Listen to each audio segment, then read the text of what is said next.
What is up? What is going on, Jeromes? Happy Tuesday out there, everyone. Everywhere. It's Taco Tuesday, baby. That's right. Get up, get after it today. Thank you very much for making us part of your day. If you're in quarantine, you know, we've been doing these. I still haven't figured this out. Is this week 3 or week 4 of the live stream? Guess it really doesn't matter. But what we've been doing, if you're brand new to the stream, we're doing an hour of live content every single day, every single weekday.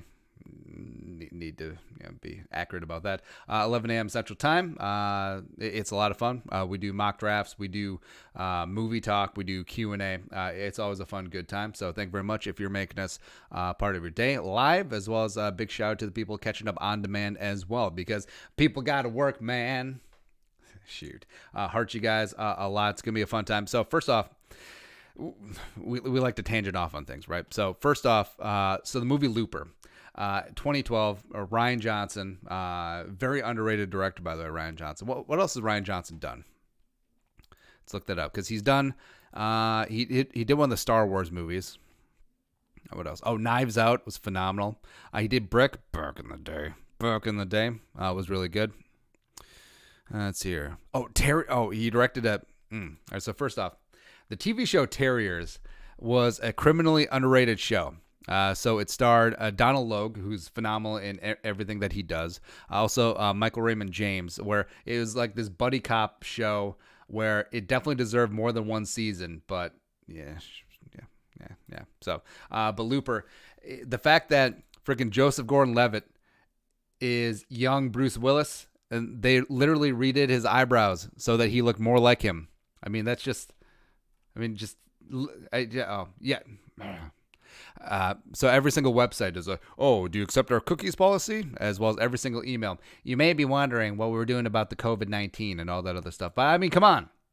Also, it becomes a little bit of a mind F if you've seen the movie. If not spoilers, but also it's a 8-year-old movie. So does he create the Rainmaker because he went back to save his wife because the Rainmaker inadvertently killed his wife, but him creating him because of the legend, because shot off the jaw, saw his mom die, that whole thing. So which happened first, or is everything all happening at the same time? Is time a flat circle? I don't really know. And also, there's so many different amazing questions. It's a really fun movie. Emily Blunt is always great. Paul Dano is good in a bit role. And plus, Jeff Daniels. By the way, Jeff Daniels is really good in everything. From The Newsroom to Gettysburg to Dumb and Dumber, Jeff Daniels is always phenomenal in whatever he does. So that's it. That's Looper. So let's get into some Q&A. It's one of my favorite movies of all time. It's also one of the movies that just gets underrated. See here. Movies are underrated to me.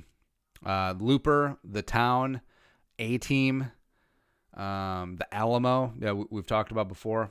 Gosh, what else? Inside Man. Inside Man might be one of Spike Lee's best movies.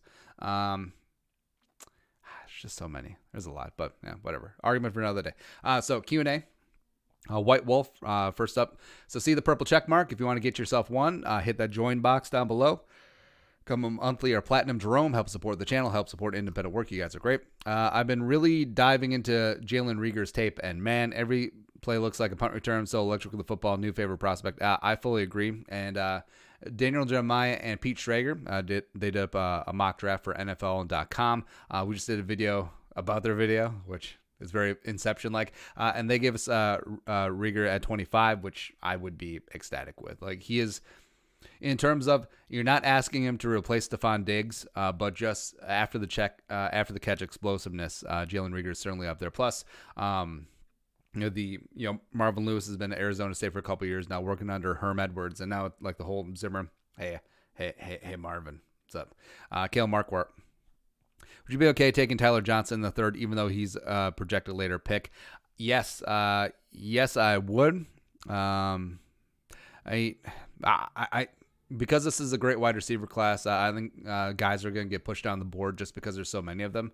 But yeah, Tyler Johnson for me, we just did up our wide receiver big board specifically for the Vikings. We have him at 6, ahead of Denzel Mims, ahead of Justin Jefferson, which was pretty shocking to a bunch of people. But I just think that day one, week one, in terms of being an NFL contributor, Tyler Johnson just has a lot of the soft skills that are going to make him really amazing right out the gate and just a really solid pro for many years. Jacob Brandt. When are the Vikings going to realize that the 5 most important positions on the entire are the entire offensive line, and then draft ad free agents trades accordingly? I don't know. Like, when will they go full Dallas Cowboys? Because I got to pull that up. PFR Cowboys draft history. When they decided to just go full on Leroy Jenkins on the offensive line, and it was great. Jalen Jelks. Oh, get this in the frame. That would probably help, huh? All right, so when did it start? All right, so Tyron Smith at 1.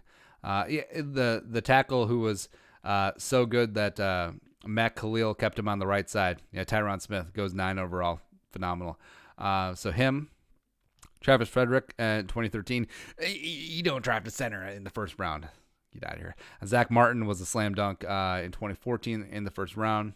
So they got 3 first-rounders up front. Plus they had Doug Free. Plus they had Ron Leary. Plus they, what's his name? LSU. The dude who went undrafted because of questions about his girlfriend's murder. Where it was obviously cleared of everything. Come on. This is gonna bug me. Well, we found, especially during draft time, that there's just so many freaking names that are just shoved into the hippocampus. I don't even know if that's the right part of the brain. Lyle Collins. There you go. So Lyle Collins, as well as who else did they bring in? Oh, they brought in Connor McGovern. So it's extremely confusing because there's 2 offensive linemen in Connor McGovern. All right, so this one, who went to Penn State, 3rd-round pick of the Cowboys in 2019, as well as they took Connor Williams, a 2nd round in 2018, who the Vikings were really big on, as well as Connor McGovern, the one who went to Mizzou, who was a 2016 5th-round pick. So it's not like they're both named Joe Smith, right? Even though McGovern, Irish background, Connor's a pretty common Irish first name. Fully understand that. But, I mean, come on. Connor McGovern. We can't even get one with one N or one Connor ER or a Mac Govern one time. That's what I want to know. But these are small things that irritate me. But, yeah, just go full on. They went Taco Charlton. How's that working out? All right, so that was, they probably should go. Next up is, who are the best wide receivers that are going to be in next year's draft? Well, Jamar Chase, I think, is going to be the first wide receiver off the board. He may be a top 5 pick. Like that's how good he friggin' is. But also, like the Bama receivers, I mean, they just grow on trees down in Alabama. Nick Saban is just always recruiting phenomenal receivers down there. So yeah, they got 2 of them. They'll probably be in the first round mix. I mean, Rashad Bateman here with the Gophers, who actually is probably going to be drafted higher than Tyler Johnson just because he checks the physicality boxes. But yeah, there's going to be Clemson's going to have another one too. Yeah. Jabrisky, if you could have one former and one current Viking join your podcast for a day, who would it be? See, current Viking, who would be fun? Michael Pierce might be a lot of fun. I mean, that guy is hilarious on the old Twitter machine, so it may be him. Everyone else on the Vikings kind of boring, to be honest. And former, I mean, Jared Allen would certainly be up there. I think Johnny Randall would have a lot of fun. We could talk about Wise Barfield. Yeah, that'd be good. Turtle 553. There's some rumors about trading Kirk and some picks to Houston for Deshaun Watson. Should the Vikings get Watson? I don't know where these rumors are coming from, but man, like that's even out of left field for me. And I live in left field. Like I am full on Shane Mack up in that left field biatch. Same thing with like Marty Cordova out there, if you guys remember that. Pretty unlikely since the Vikings have to absorb like a $60 million dead cap hit this year. So I don't really see that happening. Let's see. The QC, $2 in super chat. Love your stuff. Love you, man. Thanks a lot for coming along. As well as if you want your questions answered in the live chat, toss a couple bucks in the super chat and it'll be good to go. I'll to the Q&A pile. Mr. Popo, who is the most obscure player that has signed something for you? Current or ex-Vikings player? Mine is the old Vikings that hat signed by Chris Claiborne. I was never like a big autograph person even as a kid, even though the Diggs picture that's behind us is autographed. Silver Sharpie, very key. It's not a Viking, but I remember when KG first came to the league, there was this great power forward named Tom Gugliotta. I got Googs. He signed, it's like a program or something, or it might have been a card. I don't have it anymore, or it's somewhere. But that's probably the most random one. Stanley Maros at 58, Jalen Johnson, Cesar Ruiz, or T. Higgins. 22 went Josh Jones, and 25 went Yetter Gross Matos. I'm assuming that is. Who you got? All right, so edge check, Gross Matos, Josh Jones, left tackle future check. So the cornerback, who I think could go in the first round, Jalen Johnson, Cesar Ruiz, the top interior offensive lineman in this class, or T. Higgins, who is just like a freaking condor out there. Higgins is a more polished Denzel Mims. He really is. All right, so it's tough. So he already went offensive line, so maybe Ruiz is off the board. Plus, I think the rest of day 2 is going to be really heavy with interior offensive linemen who could potentially start in day 1 for the Vikings. So it's a toss-up between Higgins and Johnson. Probably go get Jalen Johnson just because I think as you go through the rest of the draft, even though there is a big drop-off between Higgins and some of the third and fourth tier wide receivers, there just is a bunch of guys day 2, day 3 who can contribute right away. Whereas cornerback, frankly, if you get past like the top 8 names, it is a pretty big drop-off. So I'm going to go Jalen Johnson. Tester's life. But also, I would... I think that's a little high for Darnay Holmes, but Tyce's life. What do you think about Damon Arnett? Can you see him with the Vikings? Yeah, I like Arnett. I certainly got overshadowed at Ohio State by Okudah. And also, the thing that I like about him is that he held up extremely well when a lot of teams were going away from Okudah. So he was getting the bulk of the targets on his side. But I think overall he is a very solid, well-rounded cornerback. Wouldn't mind him late round 2 or early round 3 if he's in the mix. If he's cornerback 1 for the Vikings, a little bit sketchy there, but I think overall as a prospect, I really enjoy him. Cesar Augustus. I think Cousins will step up now. There's so much turnover personnel from when he was first in Minnesota. Cheers. Well, you have seen a bit of a progression. Year 1, he was sort of like that the new kid at a school that's long been established, like all the cliques and whatnot. And now it's like all those kids transferred. So this is Kirk Cousins' team now. Like, let's make no bones about it. He is the GM. But Diggs and Cousins got along because Cousins sent him a text, and then Diggs wrote something in the Players Tribune. Spare me, get out of here. Every time someone talks, why is this person lying to me? That whole thing. We're just whatever. But I could see Kirky Boy stepping up and making it his team this year because don't really have a choice. Yeah. Also, since we got the live stream up and running now, let us know where you guys are watching. We'll give a couple of shout outs there. You guys are the best. Next up is Michael Taylor, baddest man on the planet. I love me some Bug Grant. Oh, so for the call out one, we had a gif of Bug Grant walking out at the bank. Shank at the bank game was like negative 40. Yeah. Bug Grant, he's a real man's man, tough as nails. Yeah. Bug Grant actually got the Rona. No, the Rona got Bug Grant. Face. Brett Vuvuzelos. That Christian McCaffrey is also injury prone. He got injured at the end of last year and the year before that, so why not give Cook an extension?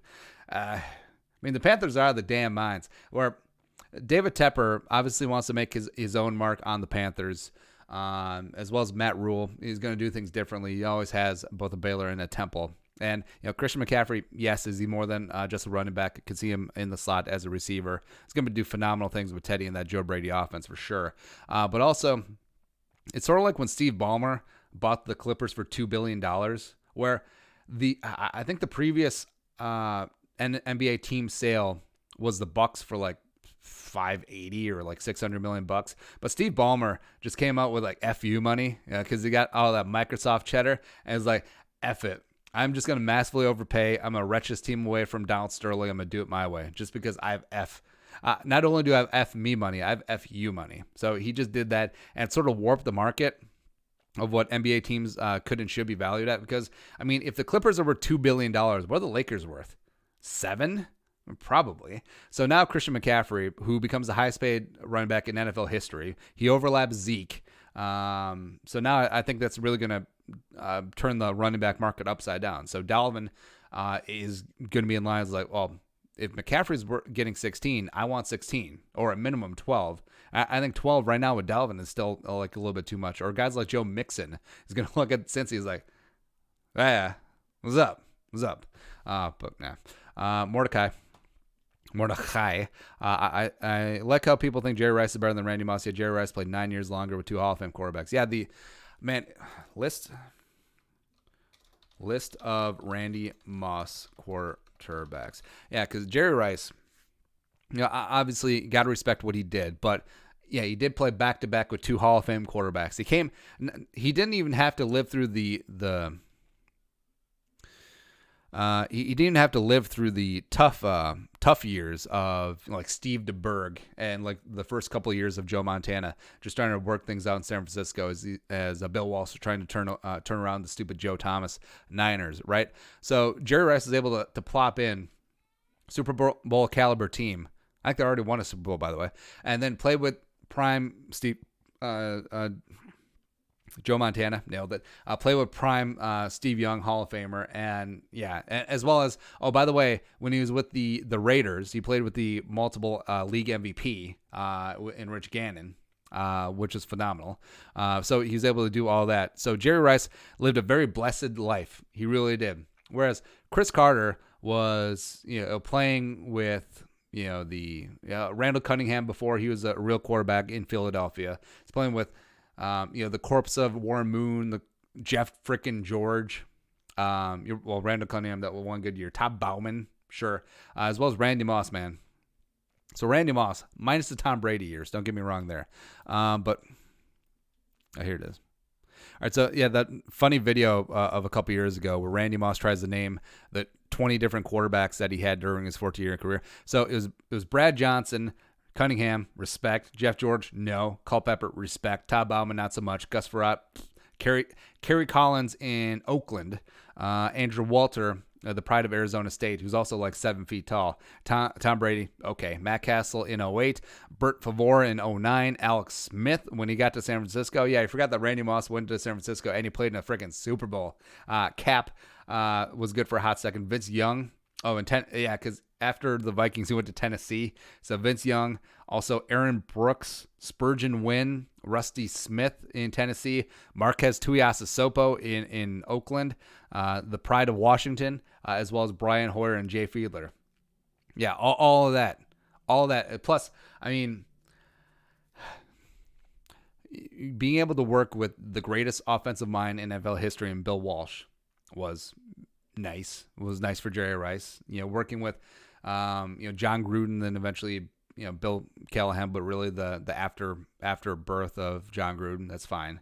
I mean, Randy Moss, besides working with Belichick, he had to work with Mike Tice and the Randy ratio. We're gonna give him the ball 40% of the time. Don't know how, but we're gonna do it.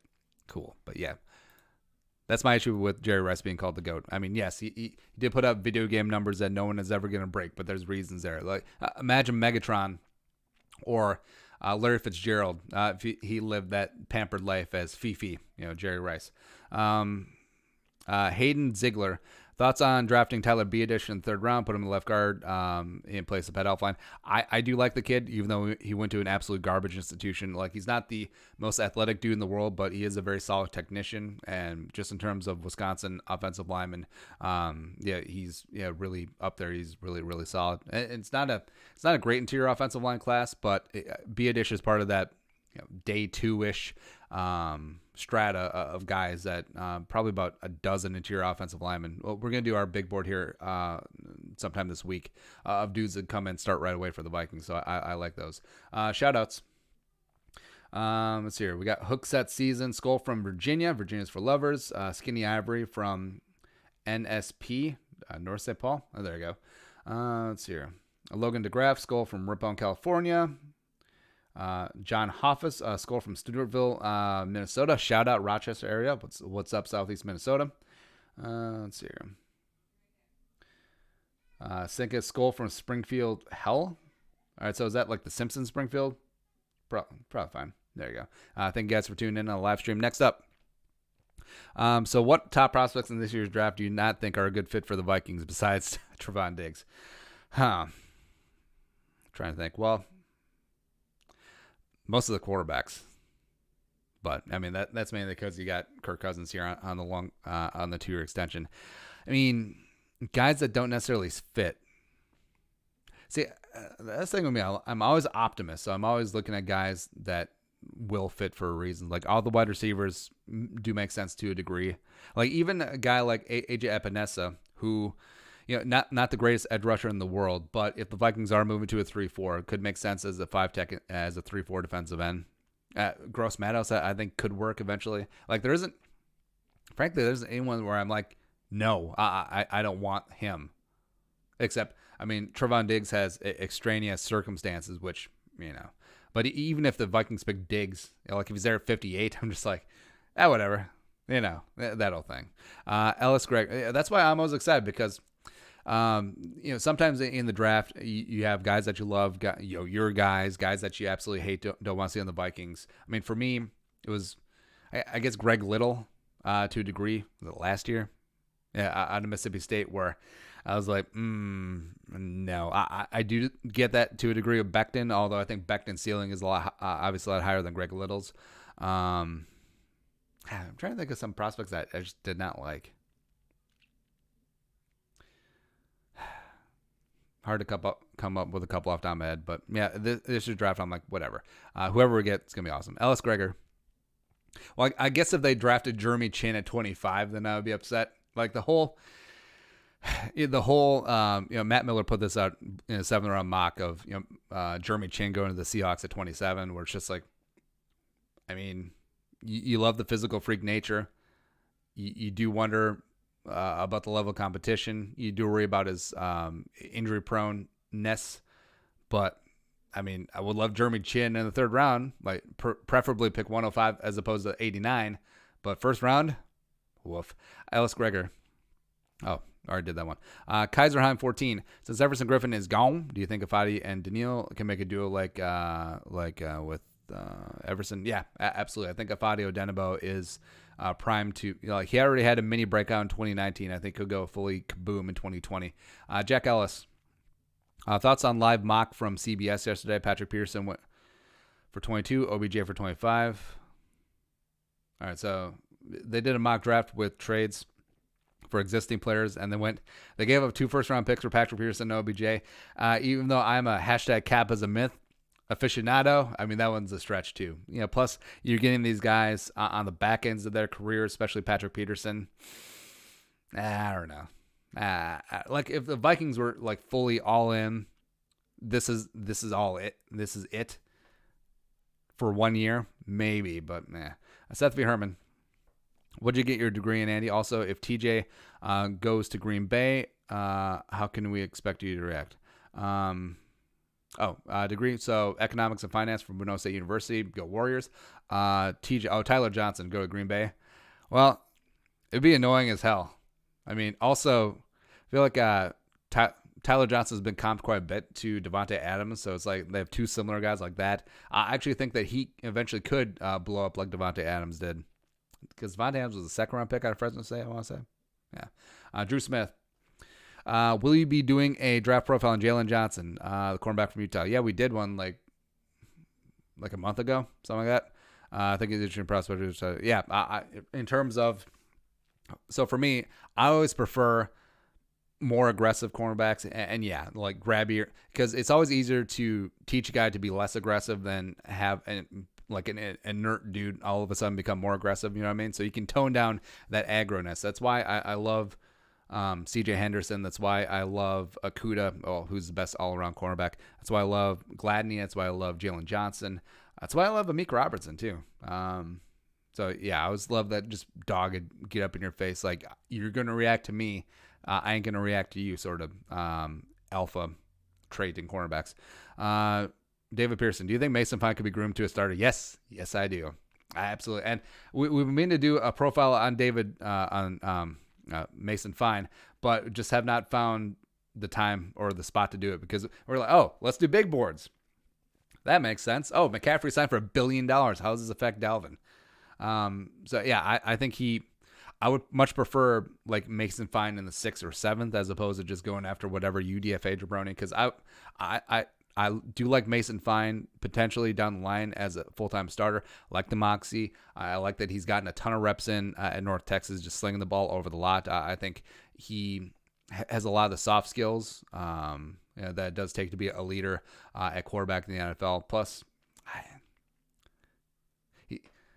it's easy to call him, he's going to be Drew Brees because he's another short quarterback, but the fact that they're working together, it's kind of funny to me. But, see, I already covered that one.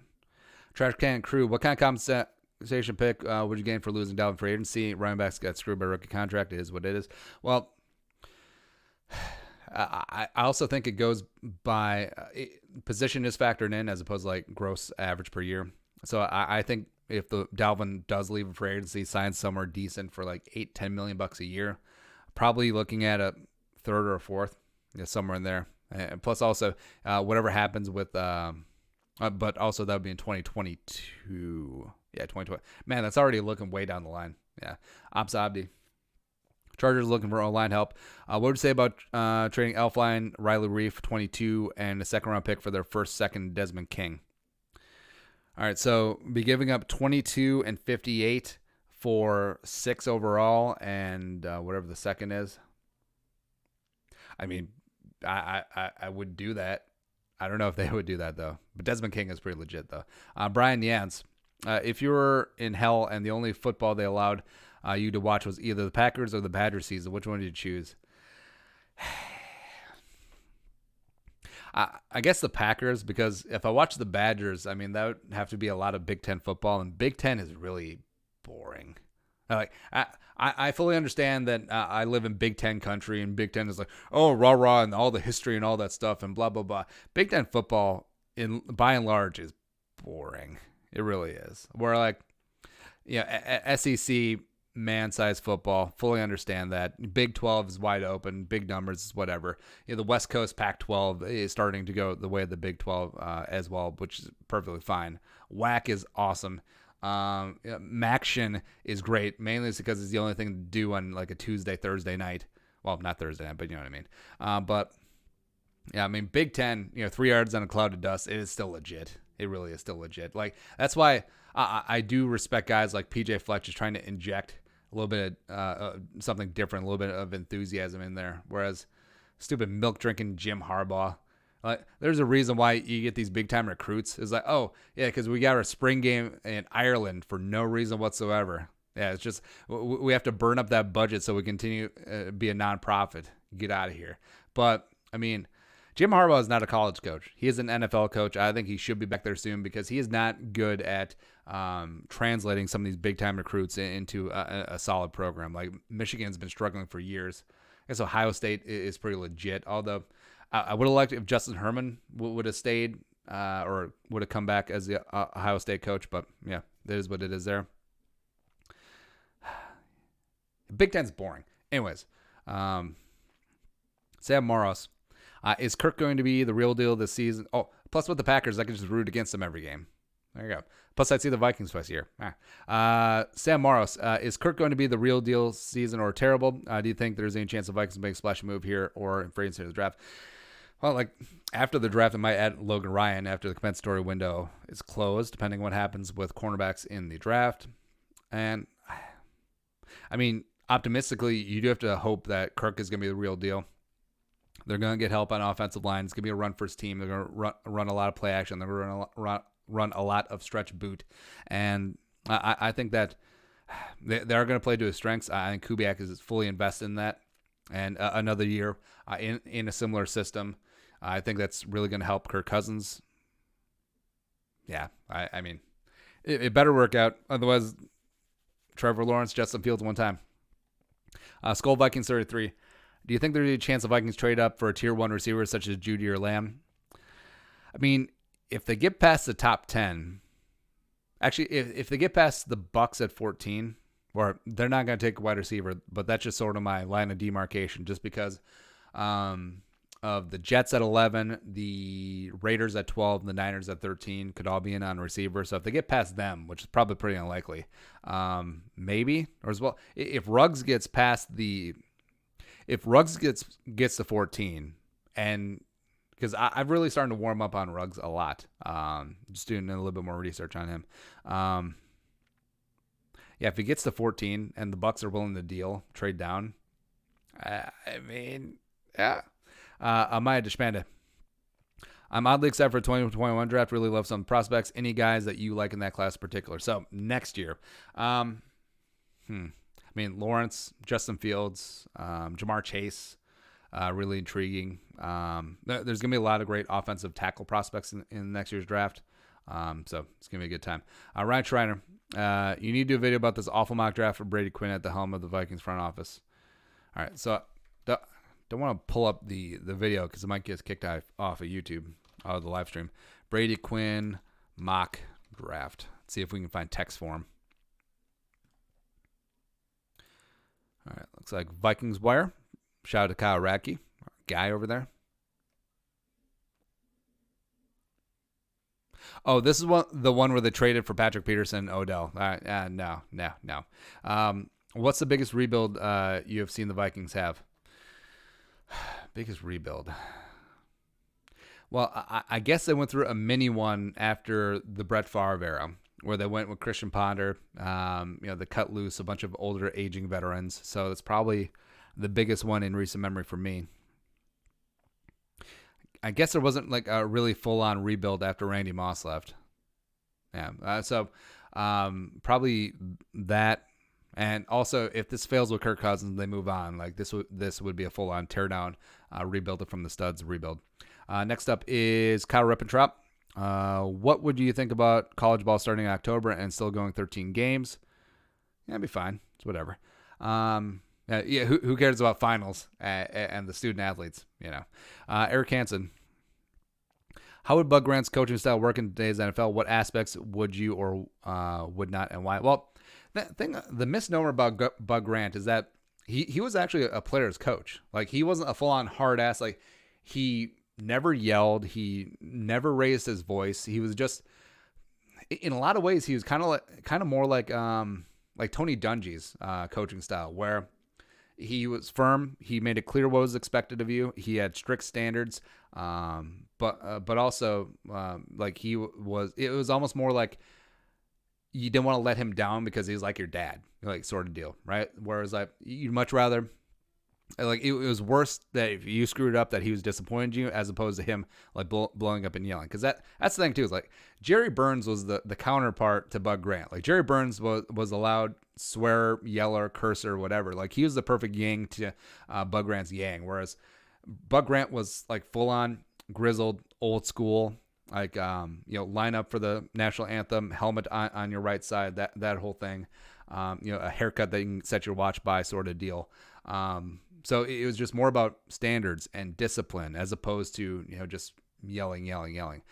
So I actually think that would be very applicable to today's NFL. So what would be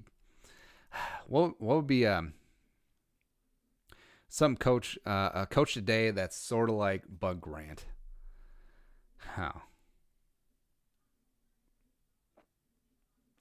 God, I'm trying to think because there isn't like a great comp, where it's just like full on discipline, stoic values. Can't think of a good one. Where Zimmer to a degree, except Zimmer will get after it, like chewing butt. You know what I mean? But I feel like Bud Grant's leadership principles were universal. They're not generational specific. I think if Bud Grant was 45, 50 years old now and was a head coach in the NFL, he'd still do phenomenal. Hopefully win a Super Bowl one time. Mike Yang. What do you think if the Minnesota Vikings draft Jake Luton as one of the backup quarterback? Seems like a lot like Captain Kirk, but better pocket awareness, a little bit more mobility. Yeah, he is a big kid, does have a big, strong arm. Haven't done as much work on him as I would like. What does Brett Favre rank in your top quarterback list? Also, Vikings deserves to get a Super Bowl, no doubt. Big agree on that second part. Let's see. All-time quarterback list for me. I mean, I'm much more about like entertainment value. Like Brady was fun to watch, especially 07 Brady. So Brady is still one for me. Joe Montana, when it was like peak Bill Walsh in that West Coast offense, where it was every single Those at the beginning of the West Coast offense, not so much like the molded and shifted and meshed with the Air Coryell and other offenses as is nowadays. Spread, etc. Earnhardt Perkins, but like full on. This is the Bill Walsh brainchild. 3.5 steps. You have a half step hitch. Oh, the wide receiver will be right there. You must throw to the inside number. Yeah, his inside number. Like that sort of precision. And Joe Montana had some of the best feet and footwork. Rex Ryan just chimed in. It's like, what?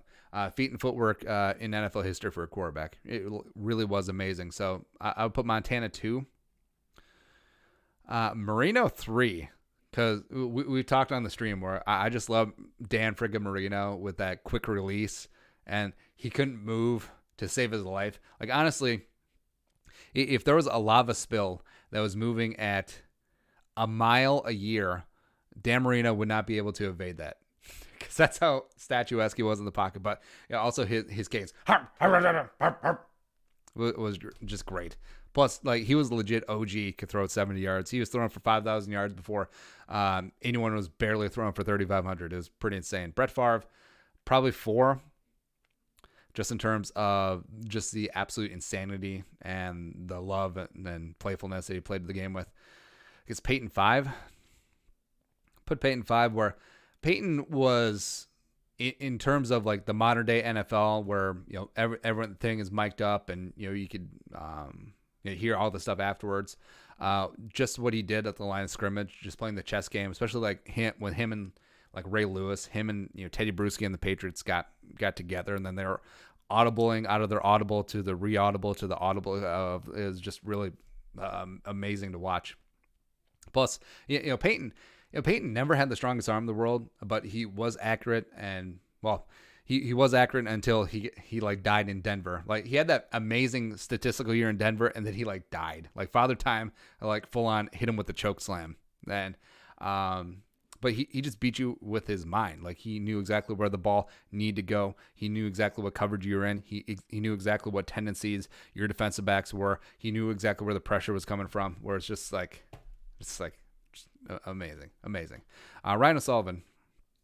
I know last week we talked about Elfline as one of the most absolutely god-awful. Blah, blah, was actually pretty solid his rookie year, center before injury. I remember him being decent at that time. Last year was the first time playing guard, still young. Do you have any more so faith that he can rebound next season? Well, last year I did give him a bit of the benefit of the doubt because the first time he was fully healthy, because he had the shoulder and ankle in 2018.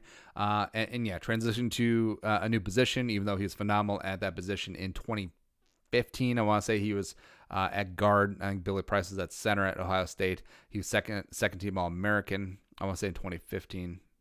Or was it 2014? Doesn't matter. But yeah, the full-on first time he was fully healthy, getting the NFL strength program, because that was the problem with him, is that he just did not hold up with the anchor against defensive tackles, where potentially moving to guard, moving away from one text and zero text straight up in his grill, 350-pound mofos that smell like garlic, could help him, but it didn't pan out. So, again, I don't think that he should go into camp as the de facto starter. He should absolutely not be guaranteed a starting spot. He has to earn that in camp. And if he earns it and he plays phenomenal, that's great. Hopefully it's not by default where just all the rookies are terrible, as well as the second-year guys. DG, what do you think about Clemson safety Tanner Muse? A good fit for the Vikings, safety or linebacker. I like him as a potential day 3 pick, sort of a de facto replacement for J-Ron. Yes, I know it's sort of ironic since J-Ron went to Clemson too. But in terms of a guy who can come in and be a backup safety, bring a little stank on the back end as well as play special teams, I really like him. Vincent, favorite. Would you entertain doing some one-on-one chats of Vikings players over the phone or something on your channel? We had before. Like, we had an interview with Garrett Bradbury back in the day. But, frankly, like, current players aren't all that interesting. And I fully understand why. It's because they don't want to say anything that's going to be controversial and, go viral. And then all of a sudden it's bulletin board material, or, gets back, something gets misconstrued, something they say about a teammate. So I fully understand why players are completely vanilla. Now, former players can say some stuff. So it's kind of fun there. So maybe, again, that would take effort. Pretty lazy on this end. Matt S. We got Matt S. Purple check mark. Monthly or platinum Jerome. Hit that join box down below. Find out how you can contribute. Get yourself a check mark and support our work. The Vikings straight up to pick 4 with 3 quarterbacks taken. Who do you choose? Chase Young, Okudah, or Simmons? Chase Young. Yeah. Or even though, we've talked about ad nauseum that edge is not a position of need. But, I mean, it's not a great edge class, but Chase Young is a legit generational talent. He is Julius Peppers. He is freaking Michael Strahan. He is, like, legit. He is absolutely legit. And yeah, as much as we love Afadi, the fact that you can get Chase Young, Danielle Hunter, and Afadi on the field at the same time, whoo. Other than that, Okudah. Simmons is just a lot of fun. If the Vikings didn't have 2 great 3-down linebackers already, Simmons would be the pick. Plus, I mean, Simmons could play safety. I mean, that's how great he is. But for me, it would be Chase Young, it would be Okudah, it would be Simmons. Stanley Moros. 5 players you want to see ride a tiny, tiny tricycle. Well, Michael Pierce, Bryant McKinney, Mekhi Becton, Gilbert Brown, and Billy Bob from Varsity Blues, RIP. There you go.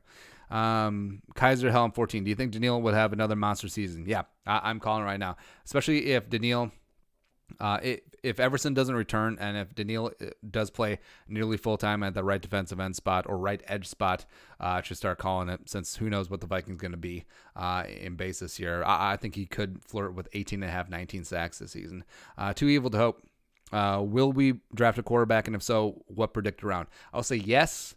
I'll say 6th. I will say Mason Fine. There you go. Or Tyler Huntley. I like both. Husgamer 15. What is the best wide receiver draft of all time? Well, let's see here. I feel like the Mike Evans class was really good, and for some reason it came up as Mike Ehrmantraut. Really into Breaking Bad. So I really like Better Call Saul, except I've been really slacking on keeping up with the episodes. So I've watched part of the first episode this season. Apparently they're already in episode 9. So there you go. So the Mike Evans wide receiver class is pretty good. So Sammy Watkins up at the top, which, is he worth number 4 overall? No. Mike Evans, legit. OBJ, phenomenal. Brandon Cooks, not so much. Kelvin Benjamin is out of the league, man. I mean, how crazy is that? And he didn't even play ball last year, which is just amazing. See, Marquise Lee, Jordan Matthews, no. Paul Richardson, no. Devontae Adams, whatever. Cody Lattimore, Allen Robinson, legit. Jarvis Landry, legit. Oh, sorry. Allen Robinson, Jacksonville, legit. Allen Robinson, Chicago, complete garbage heap. Trash. There you go. Josh Huff, no. Dante Moncrief, no. Smokey Brown, ooh, there you go. Jalen Saunders. How's it quite worked out? Bruce Ellington, no. Shaq Evans, Martavis Bryant. Now, Martavis Bryant for a hot second was really good, and then not so much. Kevin Norwood, Ryan Grant, Devin Street, no. Jared Aberdeen's. Remember he was the cat's ass? 5th round to the Packers? Really? Go numero 4 from the Badgers. Get your face out of here. Heron, TJ Jones, Hazel, Powell, Quincy Enunwa. If Quincy Enunwa didn't have neck problems, he would be legit. Michael Campanaro hasn't really panned out. Jeff Janis. Oh, yeah. How did the Packers draft the 2 white wide receivers? How did they get both Aberderis and Jeff Janis in this draft? It's weird. Let's see. Tevin Reese, James White. Remember Tevin Reese at Baylor was, I thought he was going to be legit. Not so much. Let's see. Philly Brown, Taylor Gabriel. Willie Snead was a UDFA. There you go. Alan Hearns, UDFA in this draft. Oh, there. All right. Also, the Diggs wide receiver class, even though Diggs fell to the 5th round, it was like the 20th wide receiver taken. It's pretty legit as well. All right. So Amari Cooper, stud.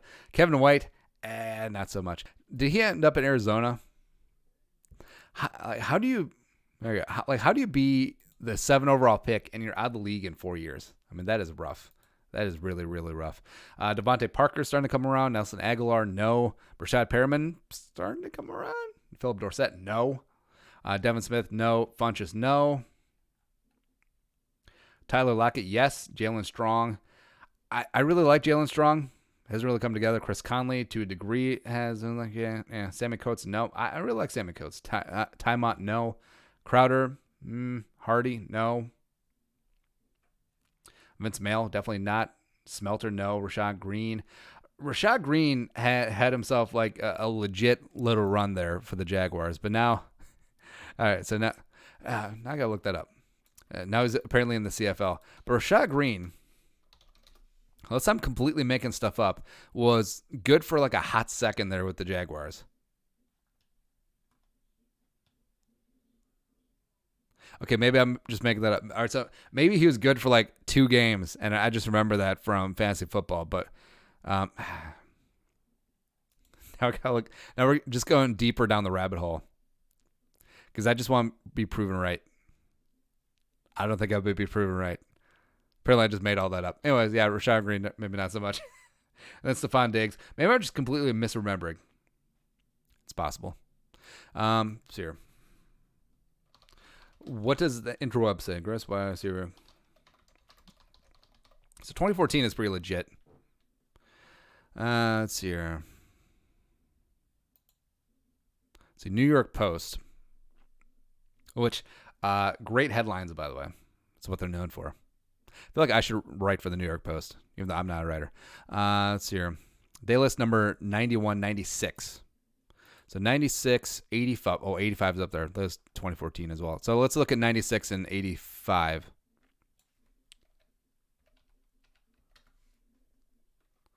we go. Thank you, New York Post. All right, so Keyshawn 1. I mean, when's the last time that a wide receiver has gone top 3, let alone number 1? Terry Glenn was pretty good, even though Bill Parcells called him she. Eddie Kennison was legit for St. Louis before the Greatest Show on Turf came in. See, Marvin Harrison, GOAT Hall of Famer, questionable off the field after his career, but Eric Moulds was pretty solid for a while. Alex Van Dyke was a person. Amani well-dressed tumor. Brian Still, no. Musha Muhammad, is he a Hall of Famer? He's borderline. He was really legit there for a while with the Panthers. Bobby Ingram was okay. Derek Mays was. Let's see what else here. Oh, T.O., Hall of Famer. There you go. Nailed it. Coming out of Chattanooga, 3rd round. Oh, weird. That's where Tyler Johnson's going to be drafted. Shocker. Reggie Barlow. Jones. Oh, Joe Horn. Yeah, cell phone Joe Horn. What's going on? Jermaine Lewis was the beer delivery guy. Won a Super Bowl. Punt returner. It was amazing. Is it Patrick Jeffers?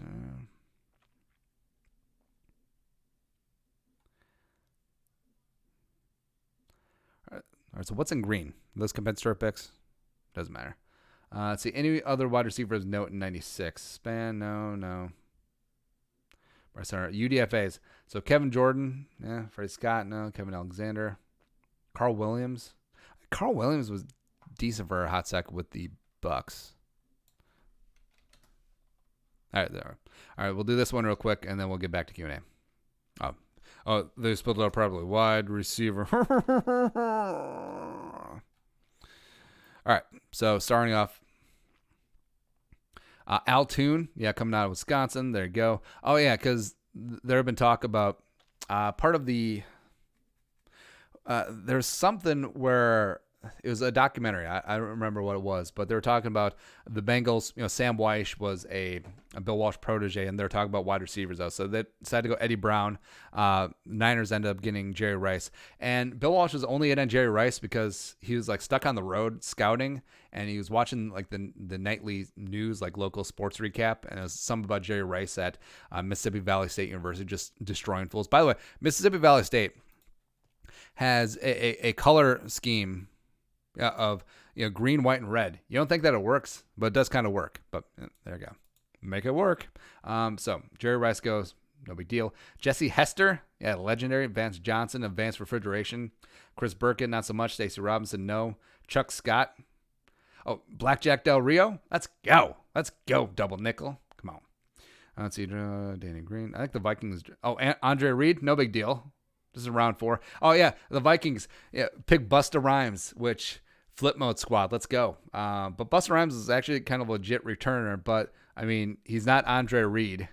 But also, Andre Reed out of Kutztown, Pennsylvania, which I already, is that still open? Kutztown University? Where is that? Oh, in Kutztown, Pennsylvania. Duh. I'm a dumbass. All right. So I mean, where is that? Where is that in relation to Scranton? That's what I want to know. All right, doesn't matter. All right, so I'm guessing that Andre Reed is probably the best NFL player that Kutztown has probably produced. Yeah, I see Doug Allen, Walter Stanley. No, I mean a lot of wide receivers get drafted every single year. People forget that. Oh, Eric Martin. Okay. Oh, Fuad Reves. Ho, ho, ho, ho. Dolphins. What's up? Freeman.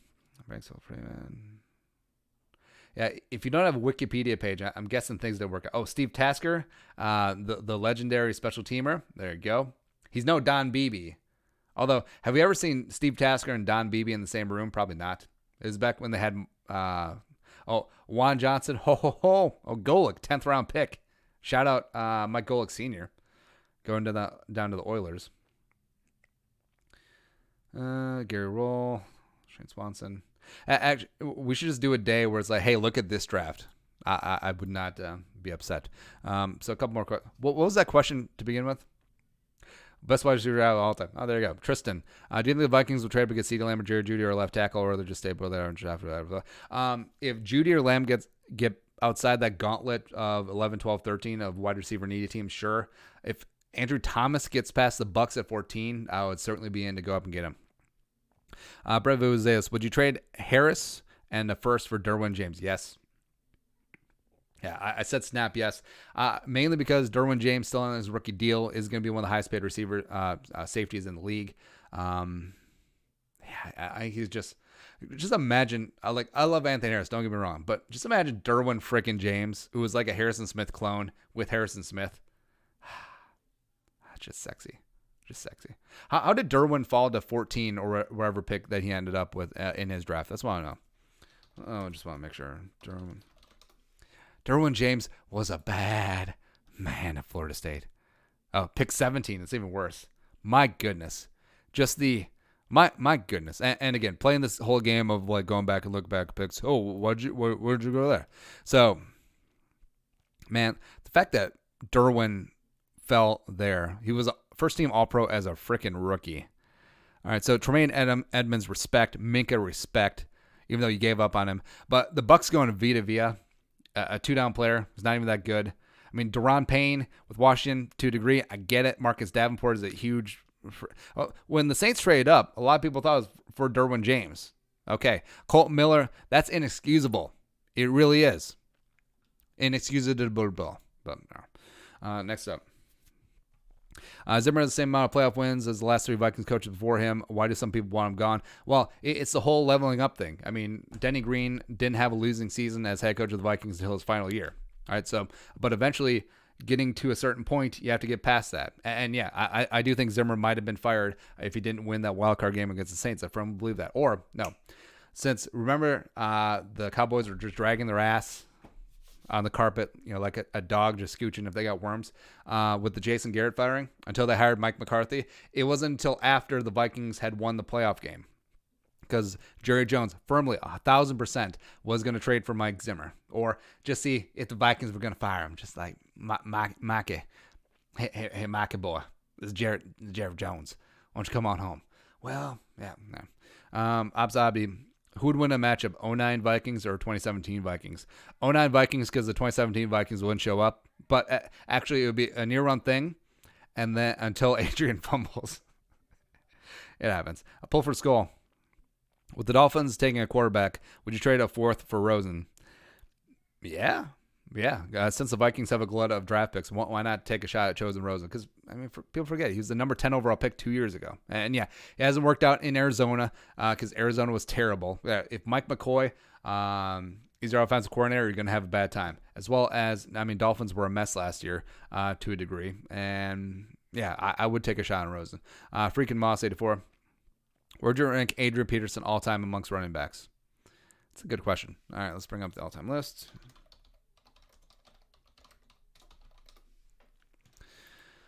This is not what I want. That is not what I want. PFR all-time rushing list. I can't spell. Rushing lit. There you go. No, PFR. There you go. All right, so all-time list. So I'm not going to go straight chalk. Let's see here. I put Jim Brown 1. Jim Brown 1. Barry Sanders 2.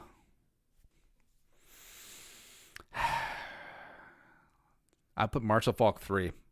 Just because his dynamicness as a receiver. Put LT 4. Adrian 5. Peyton 6. Emmitt Smith 7. Let's see what else. Marcus Allen 8. Did I skip a number? It's somewhere there. It's pretty close. All right, next up. Finish up Q&A. RP Tavares Jackson. Indeed. At what temperature does a Bud Grant require a jacket? Negative Bud Grant. My NFL draft is there. Cool. Vikings shut down. Who you a fan of? I may pick the Browns just because I feel I always want to be the underdog team. Like I don't want to pick a team that's good, right? Whereas, could easily go with the Chiefs. That would make a lot of sense. I love the Chiefs. My uncle played for the Chiefs back in the day. I want to pick a team. I might pick the Titans. Where I love Nashville. It's a great city. It's not so much anyone that's on the Titans necessarily. It's just like whatever. Odds we get Kinlaw. 3%. Better quarterback, Dak or Foles? Yeah. Dak, I guess, just because of age. Probably not because of contract, though. It's going to be rough when they pay him. Ernesto Esparza, pick 22 cornerback, pick 25 wide receiver. Yeah. All right, so that was it. Should we do a mock? Yeah, we'll do it. We'll hammer out a mock real quick here. A lot of questions about the whole Brady Quinn thing where I was unaware. I was unaware how bad that was. Maybe we should take a look at that and do a video and just make fun of it. All right, so Vikings mock draft network. Again, like it because it's fast. I want to go fast. Let's see who's on the board. Or let's see what happened here. So Burrow, Chase Young, Akuda, blah, blah, blah, wide receivers. There you go. So Vikings up. Let's see here. Tackles. We got Isaiah Wilson up there. Got Josh Jones. Got Ezra Cleveland. I love me some Josh Jones and Cleveland. Cornerback-wise, Jalen Johnson sitting there chilling. Wide receivers, Denzel Mims is there. Jalen Reagor, who I love. All right, so going to go a little against the grain just in terms of overall position value as well as depth of the draft. So going to go Josh Jones 22. I'm going to get my guy, Jalen Johnson, 25. So screw y'all right in the face. And again, if there's a position that I'm okay with going into the later rounds with, it's definitely wide receiver.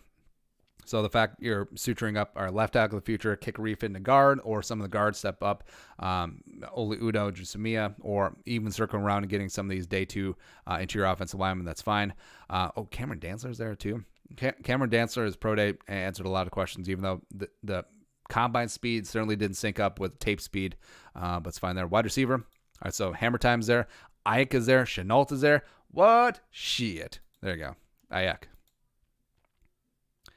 So I'm already good with this draft. We could just sell the rest of the other 9 picks. I'm good to go. You got your week 1 starting left tackle of the future in there. Jalen Johnson is going to come in, be nice and feisty opposite Mike Hughes, and Brandon Ayuk is going to come in that X receiver spot opposite Thielen, working with BC and Tajay Sharp. And let's go. Let's play. In fact, end the draft. Not just playing. All right. So what else? Would like to hit interior offensive line. Would certainly love to circle around, hit on another cornerback. Safety help for sure. I love Amik Robinson. I like Darnay Holmes here. Let's see here. I mean, Eno Benjamin, if they keep having issues with Dalvin, sure. Or, Jordan Elliott. Shit. Yeah, all right. Jordan Elliott, come on in. Jumbo, Jordan Elliott, let's go. Let's play. I love this kid. Gives the Vikings a true penetrating 3-tech for the first time since Sheldon, for the first time since Sharif Floyd as well. All right, so now the second Van Jefferson up there chilling. I had him lower on my board. People got mad about that, but it is what it is. So you can go be a dish here. Go Shane Lemieux. I won't be necessarily be mad.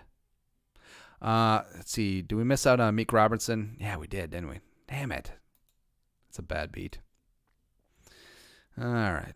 Because like I said, at cornerback, there's a pretty big drop off after you get past like the first, second, and third tier guys. Yeah, I would like to come away with a. Yeah, be a dish. Welcome on in. Now, brings the center mentality to the Vikings. I think you could plug in right away at left guard. So, I mean, this could potentially be a spot where, since Riley Reif's contract is not guaranteed until he's on that damn roster week 1, that, hey, if Josh Jones is ready to go left tackle, awesome. If Biadish is ready to go left guard, as well as Samia or Oli Udo is ready to go left guard either. One of the kids is ready to step up. There's no spot for Riley Reif. Oh, $8.8 million off the cap. Let's go, baby. Let's play. All right, let's see the board. All right, so one is safety. Want to come away with another wide receiver. Want to come away with another cornerback as well. Nick Coe's hanging out there chilling. Let's see here. K. Robinson, the XFL guy out there, is very intriguing. Cornerback-wise, Scott, sure. It's Mooney, DuVernay. All right. Well, we would be a hypocrite if we didn't take Tyler Johnson, wouldn't we? Yeah, I think we would be. So, check, Ayuk and Tyler Johnson. Let's go. Let's play. Let's do that. All right, so for edge, I like Garvin. I like Hill, Coleman, Tutska. All right, let's look at the big board. Marcus Bailey is intriguing. Isaiah Scott, what we talked about. Blackman, Stone. I like both of them. When did they go running back? Yeah. All right, so we'll go Blackman, safety in the 5th round. Because, beyond potentially having to replace Anthony Harris, you do need some depth there at safety as well as for special teams purposes. You can double back right there. Get Tanner Muse. Shit. All right. Coming on up. All right, let's look at running back real quick. All right, so Calais, Raging Cajun, got our guy J.J. Taylor, Dynamite, who we always love. He's there chilling. Adrian Killens is intriguing from UCF.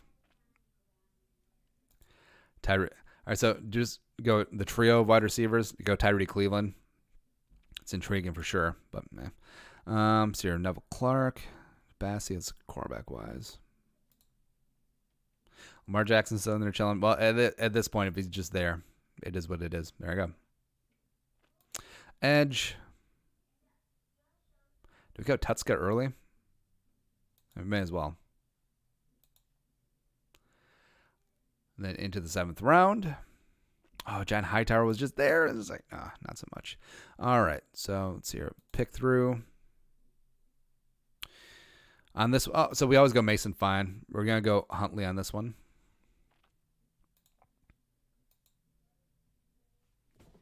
And for running backs, we always go J.J. Taylor, even though he went, or Western Michigan. Levante Bellamy row the boat.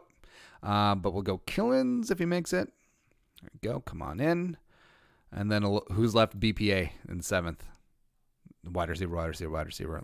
Levert Hill's still sitting there chilling. Throckmorton. Yeah, I think we might have to go Throckmorton. Oh, but Mike Dana's there.